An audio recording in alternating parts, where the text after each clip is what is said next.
For the Roundtable this week, we are joined by Mann with North Country Public Radio to talk more about the headline of the week, Bill Owens' decision not to seek re-election in Congress. Welcome. Always good to see you. Thanks, Tom.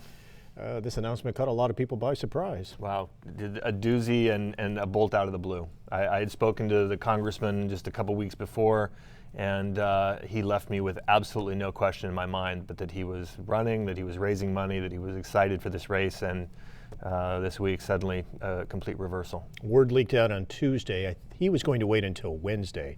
So on Tuesday, he sent out a release and then held a telephone conference call.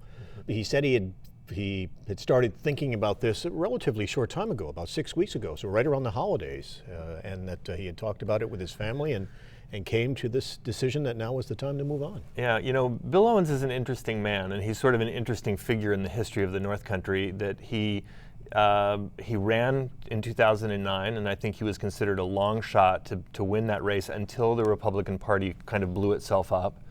And so he sort of made his way to Washington in this very strange way, clearly enjoyed some of the excitement and the drama of that. But he also remained somewhat detached from it and I wasn't drawn into the ego of it, into the kind of, that was his whole identity.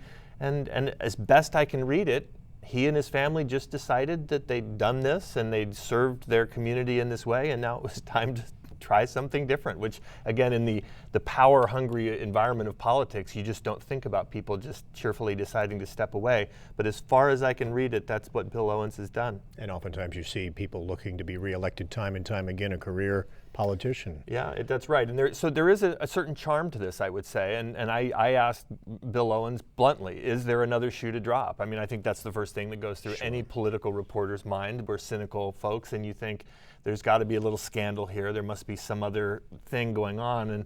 And he kind of laughed and said, not that I'm aware of. And, I take him at his word. So no health issue, he said, no scandal out there.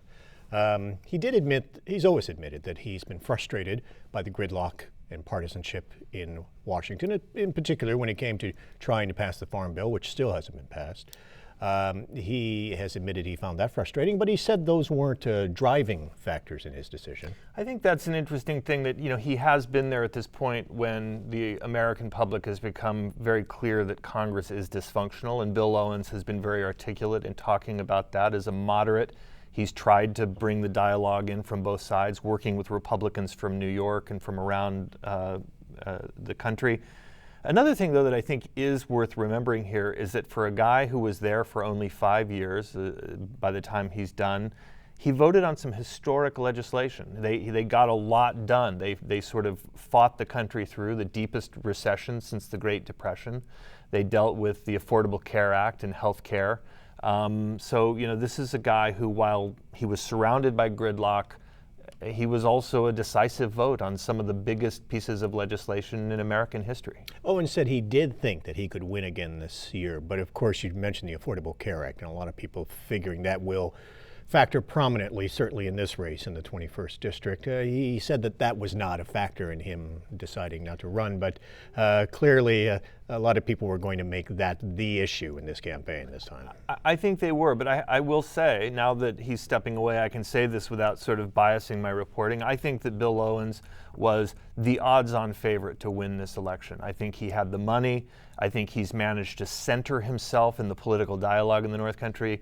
I know very few Republicans here in the 21st District who don't, on some level, have a relationship with Bill Owens, see him as someone that they can deal with and talk with. So while he supported the stimulus, he supported the Affordable Care Act, he was also a guy who often sounded like a moderate Republican as much as he sounded like a moderate Democrat. And regardless of what happens to the party or in the White House, incumbents certainly have the power of being in office, and it often helps, and this would be his fourth election coming around this time. And just to be blunt here, I think that one of the things that you could see as a measure of how confident his position was, was that the field of Republican candidates that we'd seen declare so far were not particularly strong. These were not the A-list Republicans from the North Country, the people with the name recognition, the money, who would have been the first that you would have thought of as really challenging him seriously.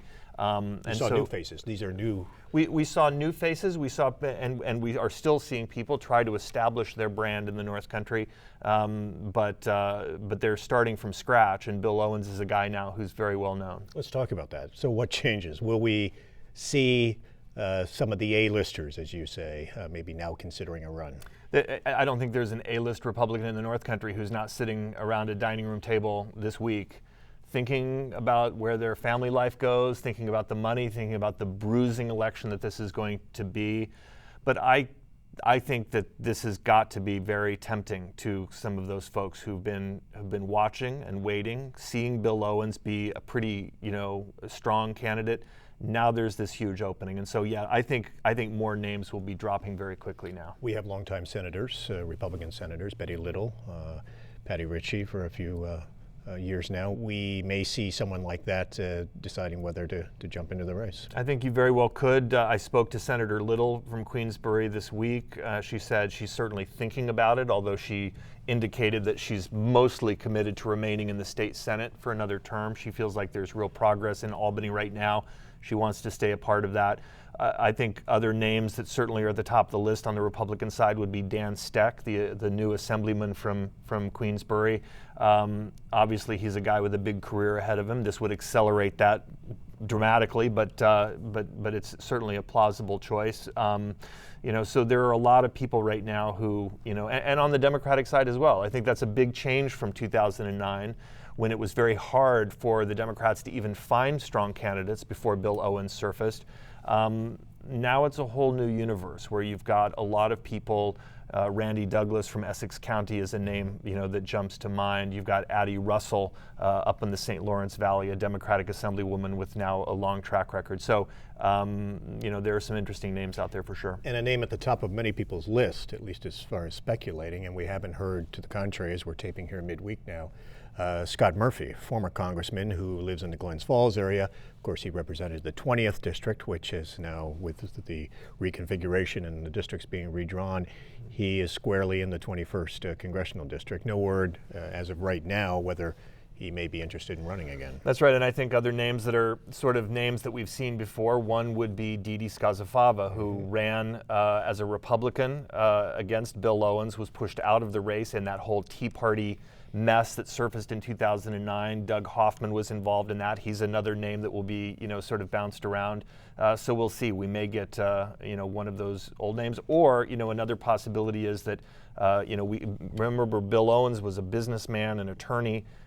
There could be someone with that kind of credential as well. Didi Skazafava, that would be fascinating if she ended up running as a Democrat this time around. Of course, in 2009, ran as a Republican and dropped out in the final days of the campaign, endorsed Owens. The Democrats are scrambling, though. I mean, Bill Owens has put them in a position of having to come up with a candidate, having to get somebody quickly with just a few months to go before they have to have everything in order and start a campaign. I think you have to say that while the Democrats are a much stronger brand in the North Country than they were a decade ago, they still don't have the infrastructure that the Republicans do. They don't have the voter registration that the Republicans do. They don't have the machine in place in the same way that the Republicans do. And so I do think that on this day, as we're watching, Bill Owens move out of the frame, this is a moment when the Republicans have a real shot. This is a really big opening for them. Democrats are now going to have to scramble to catch up. And Republicans desperately want to win this seat back. They held it for so many years. Yeah, really, this was Republican territory, and there's frustration. They saw Senator Hillary Clinton do well up here. They saw Barack Obama win this area. They saw Bill Owens do well, and that's definitely a trend they want to reverse. They want to put that right back into the square narrative where, this is GOP territory going forward. Speaking of surprise announcements, Bill Owens, of course, had the major surprise announcement.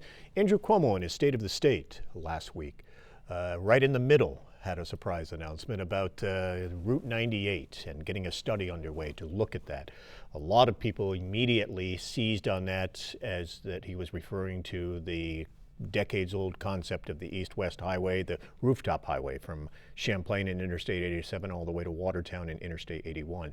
But in the policy book for the state of the state, David Summerstein, your colleague at North Country Public Radio, found it seems almost certain that the governor was referring to a truck route or bypass around the Canton-Potsdam area. I think that is what's being talked about here, but I do still think that the way the governor introduced this, the fact that he put it back on the table in the middle of a speech of this stature, is exactly what supporters of this project want. They want this narrative to continue to be alive, that this is a possibility, that something of this scope and scale is feasible.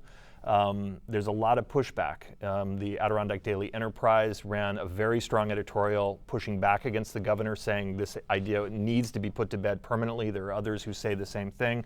The governor very clearly threw a big bone to people who say this is the future, that transportation corridor needs to be there. And so, yes, while this definitely focuses on the Canton-Potsdam, that one little piece, it's definitely a pulse of energy for that whole movement.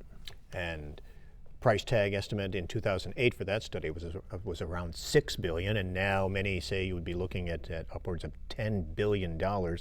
Yes, I think a lot of people think that it could provide an economic shot in the arm to the North Country, but it raises the question, are you rerouting traffic around the downtowns, and that's always a big issue when you talk about bypasses. Yeah, Assemblywoman Janet Dupree raised that question, speaking after the governor's speech, saying, look at what happened to some of the little towns along the Adirondack Northway, where Route 9 used to go right through the heart of their villages, carrying that traffic load right into their business community.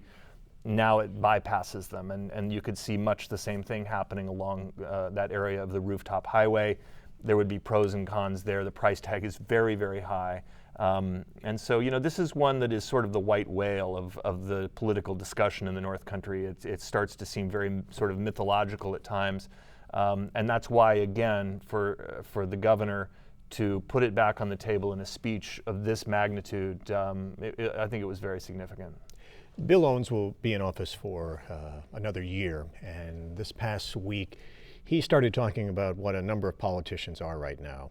A number of lawmakers, Chuck Schumer last week, joining others, raising concerns about tanker cars, freight trains carrying hazardous materials, in particular this volatile oil that we're seeing coming from the western U.S. and western Canada that's being transported by rail across the country because there really isn't a pipeline network yet to get them to the refineries, to get the oil to the refineries. North Country Public Radio, you've been reporting on this for some time since the disaster in Lac-Mégantic last summer that killed 47 people, raising the issue of these cars not being sturdy enough to hold hazardous materials, in particular this type of oil. Right, and what my colleague David Summerstein at North Country Public Radio really confirmed was that these rail cars are rolling through North Country communities here in New York as well with those kinds of volatile cargoes.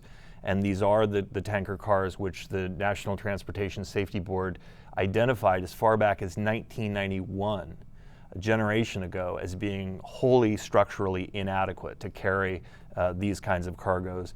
On top of that, what we've learned is that this particular kind of fuel chemical mixture that's coming out of those oil fields appears to be even more volatile, even more explosive. And so what we've seen now is Senator Schumer and now Congressman Owens working with some Republican colleagues to really push aggressively, to no longer ask for voluntary compliance on the part of the shipping industry, but to mandate some immediate fixes and some immediate upgrades. We'll see where this goes. The industry for decades has been very skillful at pushing back, at resisting this very expensive transformation of the shipping industry. And so we'll see what kind of traction the congressman's able to get there. And we know this oil has been transported and continues to be transported right along the northern border, over through Lac-Mégantic on the way to the refineries in the Maritimes. Chuck Schumer is worried about more of it coming into New York State and going down the Hudson to refineries in New Jersey. Right now in our area of northern New York, Is that type of oil being transported here? Certainly, it's all types of hazardous materials in these tanker cars. But when we did our reporting, it does appear that some of this material does get shipped through our area. The transportation system along the border is very integrated, and so tanker cars get shunted back and forth. Trains move back and forth. The different railroad systems, are fully integrated across that border. That's great for the economy. But it also does mean that it's very difficult. This is one of the big issues. It's very difficult to know in any one community exactly what's going through. And one other thing that I think is important to talk about here is that the reforms in the United States will be shaped to a significant degree by what happens in Canada as well. Mm-hmm. And Ottawa is under even greater pressure to move quickly on some kind of upgrades to these tanker cars. And so if you see the tanker fleet being upgraded in Canada, it will mean that the U.S. side will also have to move more quickly. And I know after the Lac-Mégantic disaster, a number of small towns along the rail route said that for far too long, they haven't been fully aware or told what's being transported through their communities. Our reporting certainly found that here in the North Country, communities just don't know. The fire departments don't know. The emergency responders don't know. They don't know what chemicals they would be called upon to deal with if there were a major rupture. And so I do think that that people are rethinking that. Brian Mann, thanks a lot for taking the time to join us. Glad to do it, Tom. Thanks for having me.